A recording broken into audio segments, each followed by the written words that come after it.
Hey there, welcome back to 7 Minute Books. I'm Sam, and today Sophie and I are talking about Molly Beck's book, Reach Out. Sophie, I have to ask, when you hear the word networking, what's your gut reaction? Honestly, my gut says ugh. It feels so transactional, like I'm supposed to walk into a room and collect business cards like Pokemon. Right? And Beck totally addresses that. She says networking has been misunderstood as this selfish, grabby thing. But actually, it's one of the most generous acts you can do. Exactly. The book's whole premise is that the most successful people aren't the most talented. They're the ones who've mastered reaching out. And she reframes it as an act of curiosity and giving. Yeah, there's this story she tells about a guy who emailed a CEO he admired, just asking for advice. The CEO responded, and they ended up collaborating. That stuck with me. Right. And she says the fear of rejection is way worse than rejection itself.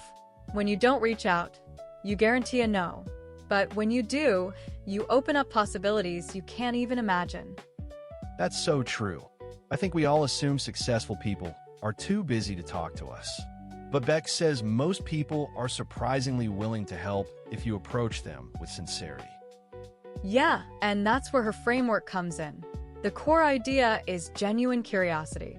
Instead of going in with, what can I get from this person, you go in with, I want to learn about their journey. That shift is huge.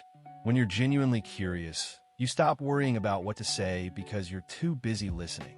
And people can sense that authenticity. Absolutely.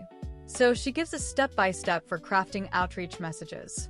The key is personalization and specificity. A generic message gets ignored. But if you reference something specific about their work, it shows you've done your homework. And she says don't ask for too much too soon. Instead of asking for a job, ask for advice. People love sharing their expertise. The goal isn't to close a deal, just to open a door. Right. And she also gets into the logistics, best times to send messages, optimal email length, how to follow up without being pushy. And she reframes rejection as learning, not failure. Every no gets you closer to a yes, and every unanswered message teaches you something. That's a healthy way to look at it. Yeah. Then she talks about maintaining relationships over time. A lot of people are good at making connections but terrible at nurturing them. She suggests sharing articles they'd like, congratulating them on achievements, checking in with no agenda. The best networkers are givers, not takers. They're constantly looking for ways to add value, making introductions, offering support, and just being encouraging. And she addresses digital age pitfalls. Social media makes it easy to connect, but mass connection requests and superficial interactions don't build real relationships. Quality over quantity. She also says you need a strong online presence. Before someone responds to your outreach, they'll look you up. Your digital footprint should make a good impression. But the book isn't just about career advancement. It's about enriching your life. The people you connect with can become mentors, collaborators, friends. They can introduce you to new ideas and opportunities. There's a story about a woman who reached out to someone she admired and ended up finding her life's purpose. That's powerful. And Beck addresses the fear of vulnerability.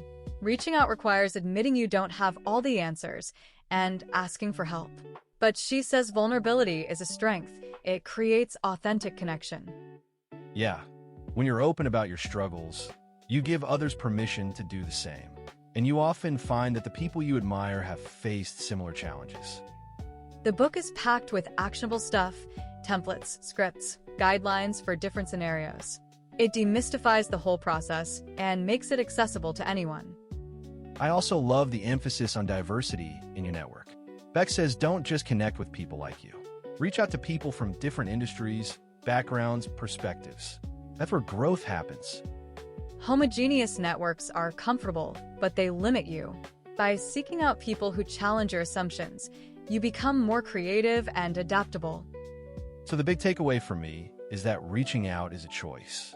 You can stay in your comfort zone and wait for opportunities, or you can take action and create your own. And if you want to go deeper, the whole library is over at 7minutebooks.com/app with over 6,000 fiction and nonfiction titles you can read or listen to in any language. It's just $2.99 a month, $9.99 a year, or $19.99 for lifetime access. For me, this book is a reminder that the only thing standing between us and the connections we want is our willingness to reach out. Yeah, it's about courage, curiosity, and the power of human connection. We'll see you in the next one.